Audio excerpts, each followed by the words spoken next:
longsword in hand and the world at my feet.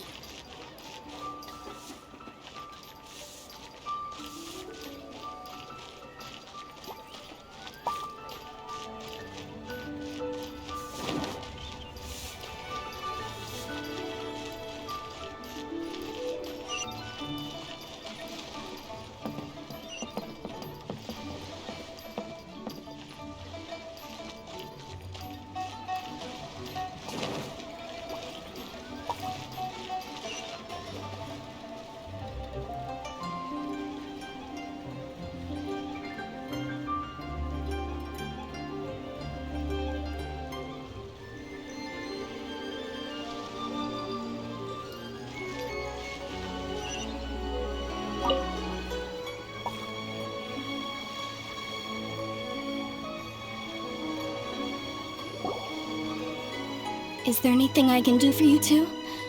I'm afraid that Wangsheng funeral parlor isn't in the best state to receive guests.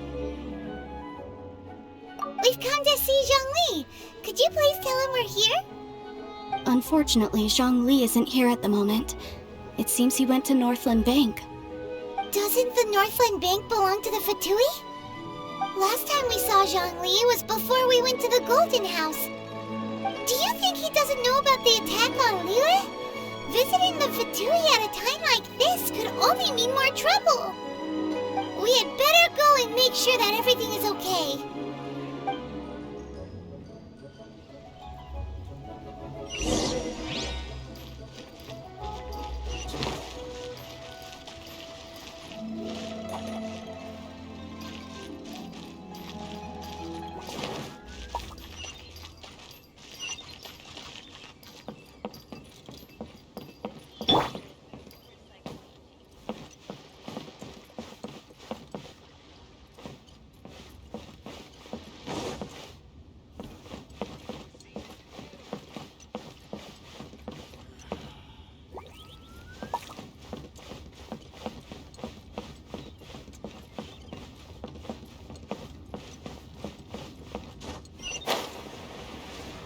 Finally, a seat with a view.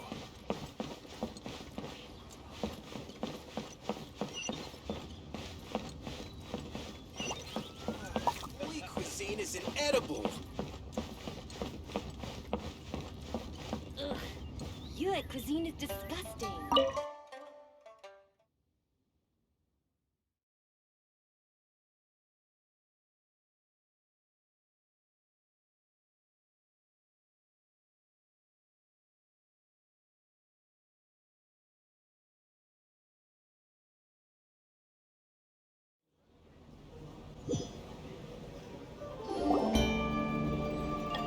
You call this cooperation between Harbingers?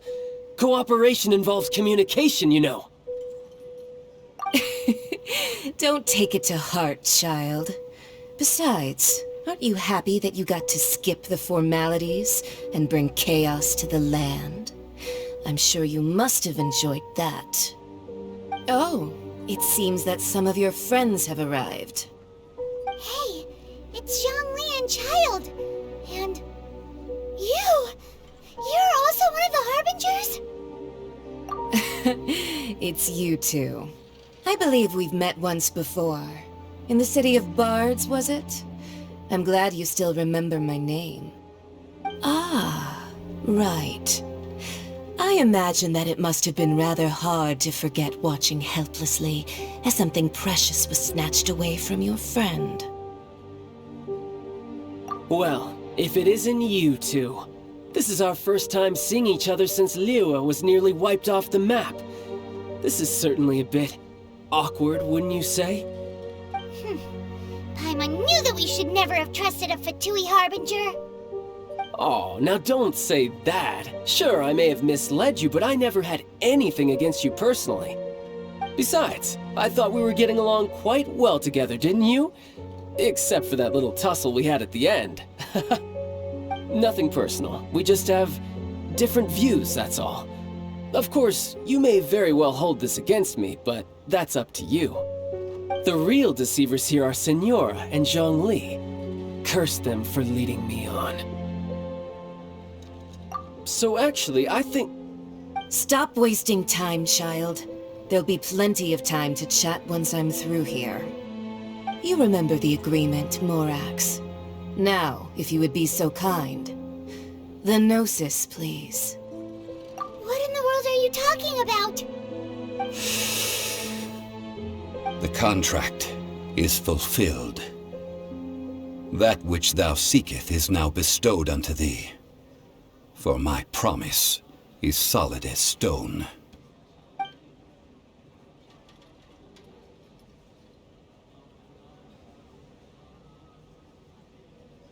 How sanctimonious. What? So you're the Lord of Chio? No, wait! That's an exciting twist and all, but why give the Gnosis to the Fatui? I do not give it for free. I give it as agreed upon in the contract, for it is a matter solely between the Tsaritsa and I. Yeah, you don't think you went a little bit too far with that whole fake death thing?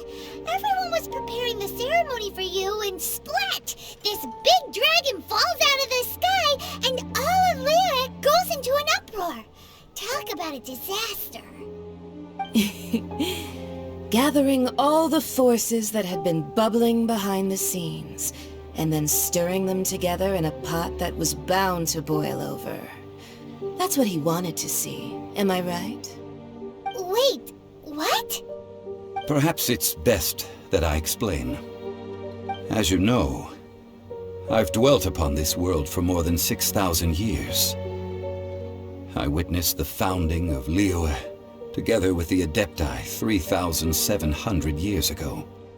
Even boulders that can withstand whirlpools will erode with the passing of time. I kept convincing myself that cracks had not begun to form, and that the end of my time had not yet come. Until one drizzly day, as I was strolling along the harbor, I heard a merchant tell one of his workers, "You've finished your duties. Go ahead and call it a day." I stood motionless among the crowds, asking myself, have I already finished my duties? Oh, Zhongli. But as I began to consider relinquishing my divine role, I soon discovered that many reasons still remained to not hastily depart. Was Liyue, the city I had dwelt in for so long, already prepared to enter its next age? I decided that a test was needed in order to reveal the answer. So I feigned my own death, and gathered the cast of Child, the Adepti, and the Liyue Chising to play their roles together on the stage that was Liyue.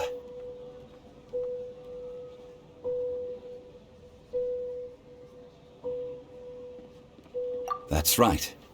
Which is why I continued to safeguard the Gnosis until now. So you mean that if the chaos ever reached the point of no return, you would simply appear and use your divine powers to bring Liyue back under control? Of course, and it would have been all too easy for him too. Just as a child quickly matures after losing their parents, so has Liyue matured when faced with the death of its deity. I was pleasantly surprised with the finale of the show that you all put on. Why, you even deserved an encore. The Adepti deserve the greatest applause, considering their years of seclusion. They hardly recognized the city, yet faced with such a crisis, they exerted the greatest amount of restraint. Not only did they manage to cooperate with the Chising, but in the end, they even tried to understand the heart of the people. And hats off to the emissary dispatched by the Cryo-Archon to fulfill our contract, Signora. She managed to keep everything she knew in strict confidence, far from the eavesdropping ears of her colleague Child, just as I had requested. All the while, I carried on as Zhongli, and fulfilled the traditions of Liyue in this mortal form. Thank you for walking that path with me, Traveler. These things were all a part of my script. The only unforeseen plot twist was the conduct of the Liyue Chising. I had expected them to do no more than the Adepti, to come to the defense of Liyue. But when all was said and done, they seized the opportunity to supplant Liyue's divine protectors, and used the subsequent power vacuum left by my death to quickly gain complete control of Liyue. Huh? That doesn't sound good at all! Ha! On the contrary, I think it is excellent. I had always feared that it was too soon for them to take over from me. And it was also that which I longed for the most. As such, this is the best parting gift anyone could have given this god of old. Hey, what about me? Doesn't anyone feel the least bit of remorse for deceiving me? You've practically kept me in the dark! I think that thanks would be more appropriate. You certainly played no small part in all of this, wreaking havoc and turning the city upside down. The Lord of Geo ought to thank you for your performance, if anything. If you hadn't created the pressure of a battle between mortals, Adepti, and a god, the lump of coal resting in the hands of the Geo Archon, Liyue would never have been able to become a dazzling diamond of a city. Huh? Just whose side are you on, mocking me like that? Are you itching for a fight?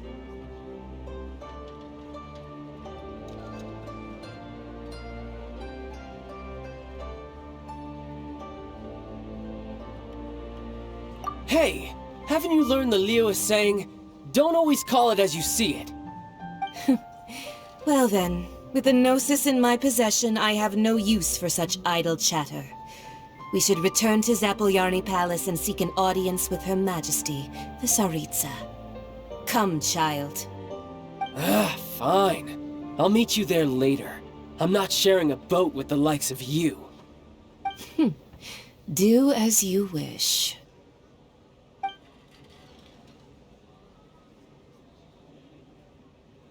Now then, is there anything else you wish to ask me?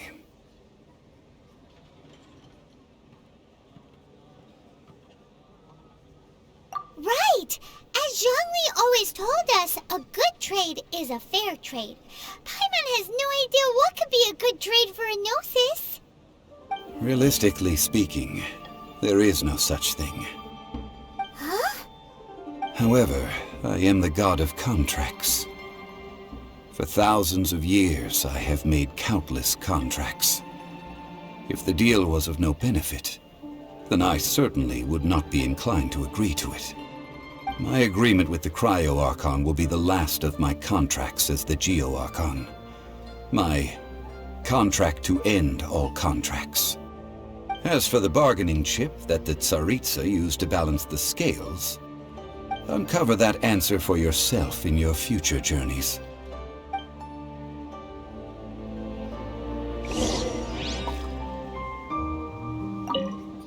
Paimon can't absorb so much information at once. So, Zhongli, what sort of contract did you sign with the Cryo Archon? Paimon's so curious. One of the clauses of our contract was not to divulge any of its contents. Ugh, you're so petty.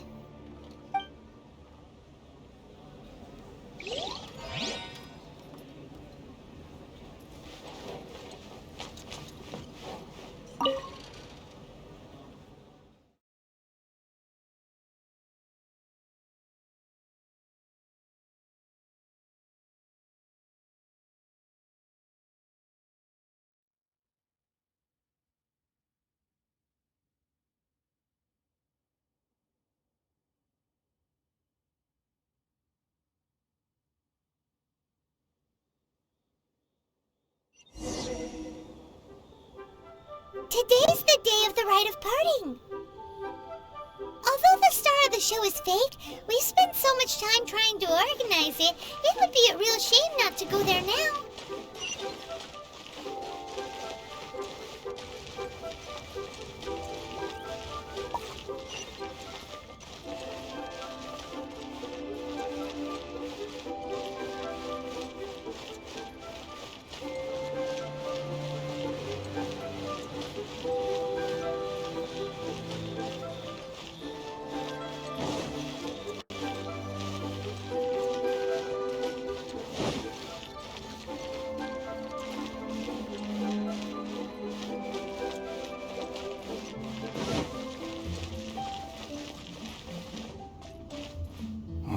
Well, since we're going through with this rite of parting, I guess it means that those rumors hit the nail on the head.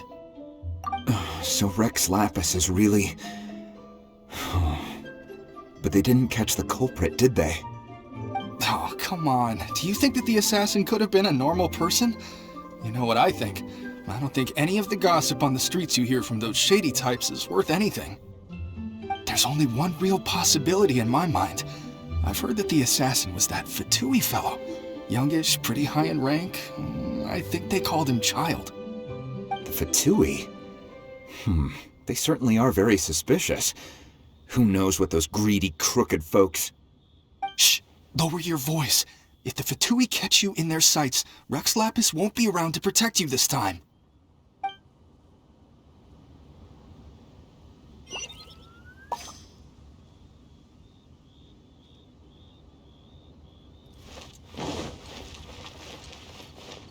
You know that god from the ocean couldn't have just shown up out of nowhere.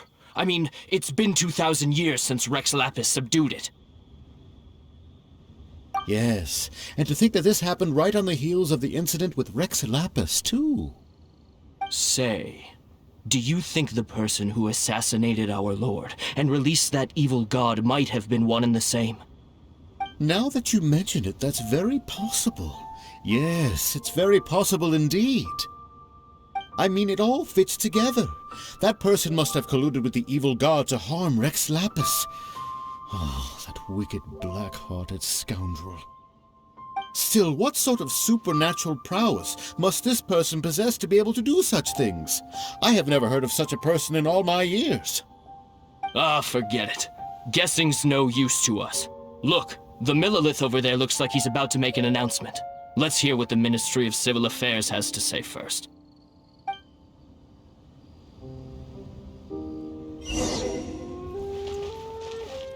Someone needs assistance.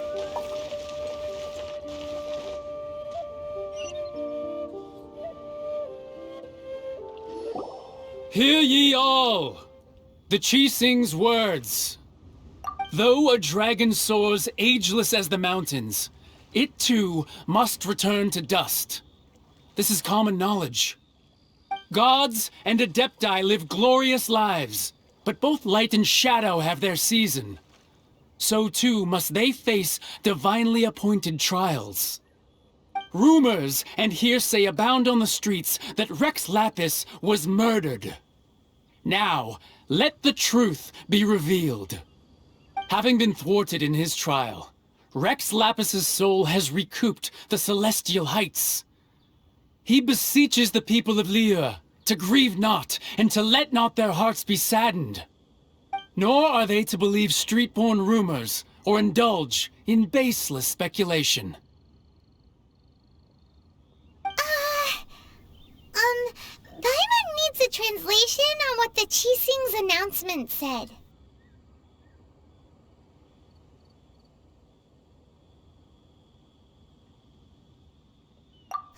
So that's how they're spinning it.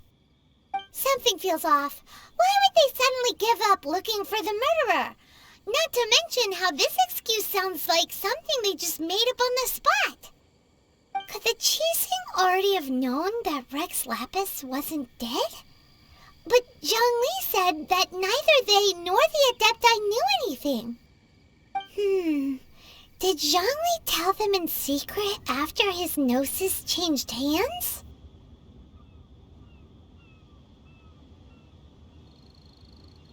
Exactly, right? Ooh, seems like the rite of parting has been going on for a while now. Let's go have a look.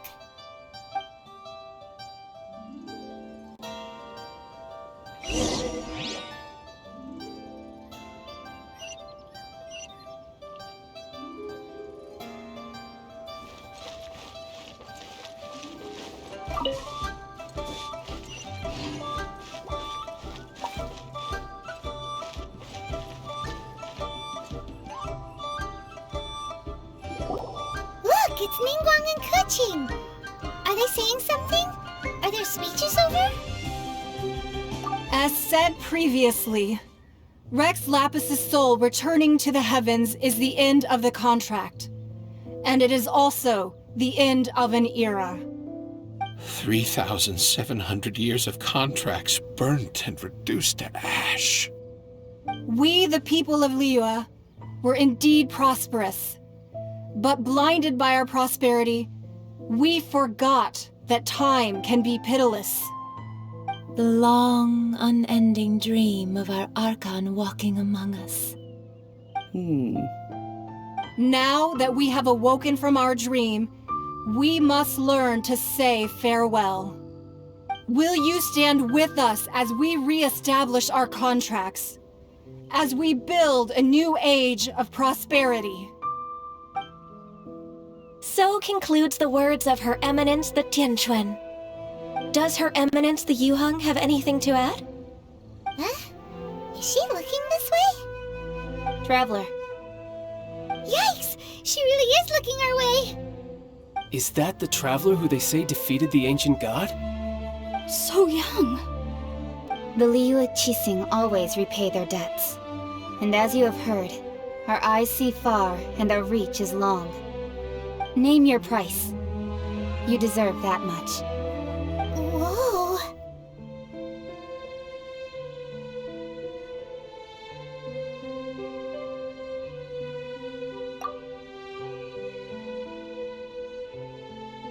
Well, could you help me put up some missing person posters?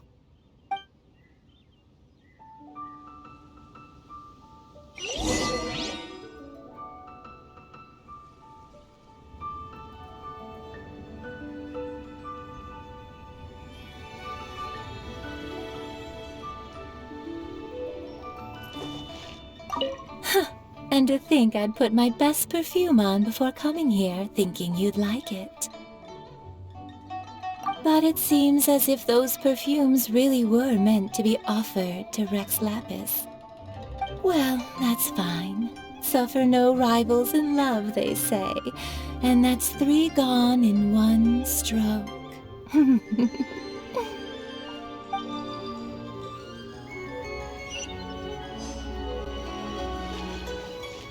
Ah, Rex Lapis, Rex Lapis. Now that I think about it, if everyone's of the same mind as me, perhaps mementos for Rex Lapis might be the best short-term business opportunity.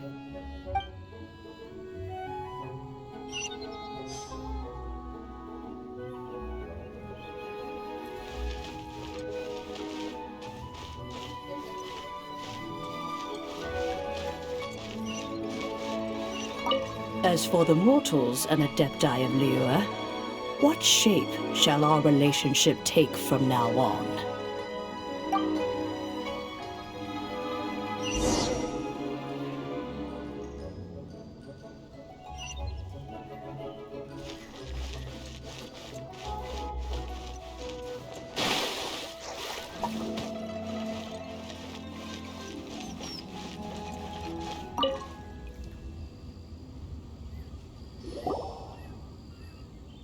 Hey, Zhongli!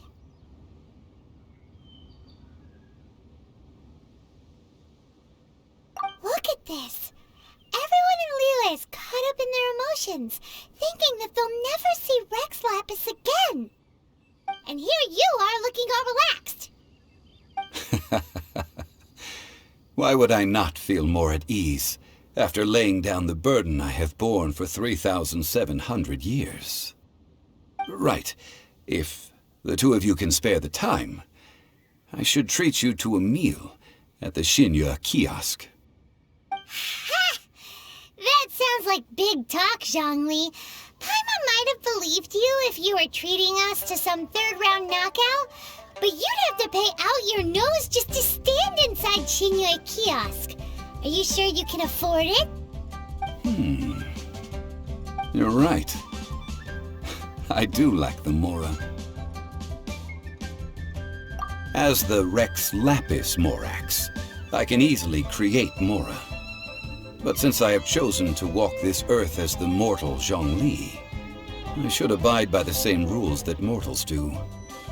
When I was journeying with you, though I still had the Gnosis in hand, I knew that I must soon retire from my role as an Archon. So I had to rehearse a little, for my new life. Oh, no wonder! Paimon gets it now. You didn't look at the price tags when we were spending because you've never had to. But since you weren't used to not being able to just make more Mora as and when you wanted to, you had to try becoming a parasite to society who lives off of other people's credit. Well, we were only spending Fatui money. You don't have to say it like that. In the City of Commerce, we do not merely exchange money or goods. We also exchange knowledge, memories, and foresight, as well as positions, roles, and lives. The Archon Morax could never experience life as the true mortal Zhongli could, no matter how many times he descended to be with his people. I must thank you for that. I will treasure the memories that I made as Zhongli, traveling the streets of Liyue with you. That is true. But there is no journey that does not end. No meetings without partings. Paimon thinks that we should make a move and continue our search for the Seven. I fear that continuing your journey may be difficult. The nation that neighbors Liyue by sea, Inazuma, is presently closed.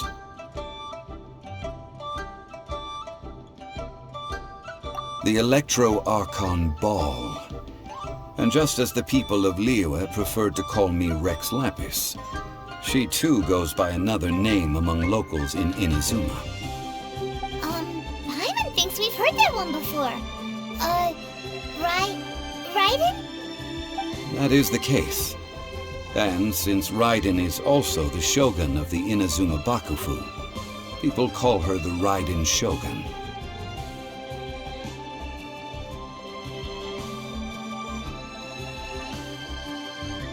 That said, though people at the wharf were saying that the situation in Inazuma is very tense, Paimon doesn't remember that always being the case. It wasn't that bad last year. Zhongli, since you're Rex Lapis, shouldn't you know something about what's happening there? Just how did Inazuma become a closed nation? It's because of visions. Visions? When faced with circumstances beyond their control, humans often bemoan their lack of power. But if a person shows true strength of will at a desperate and fateful moment in their life, the gods will look upon them with favor. This is what visions are. Magical foci bestowed upon those who have been acknowledged by the gods. Uh-huh. That's how people in Teyvat see it. But starting from last year, the Raiden Shogun began promulgating the Vision Hunt Decree. Vision Hunt Decree? Yes. It was an order to seize all visions within Inazuma's borders, and to inlay them upon the hands of a statue of the 1,000-armed, 100-eyed god. They want to seize visions. But why? Aren't visions blessings from the gods?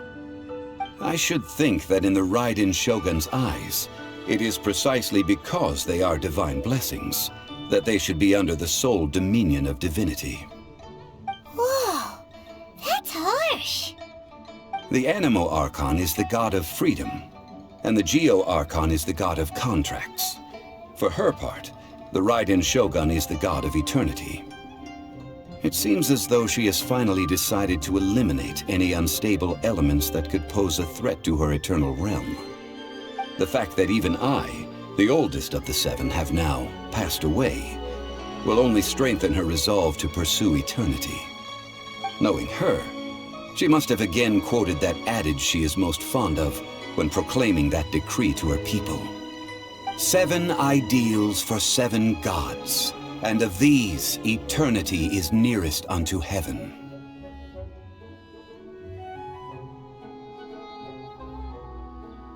All right then. Was there anything else you wish to know?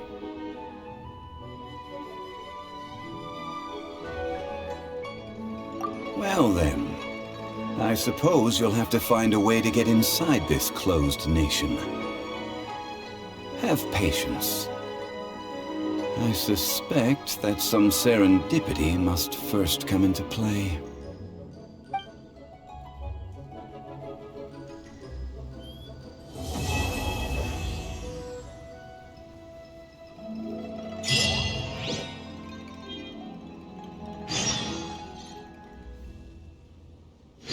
All right then. Was there any... Well then,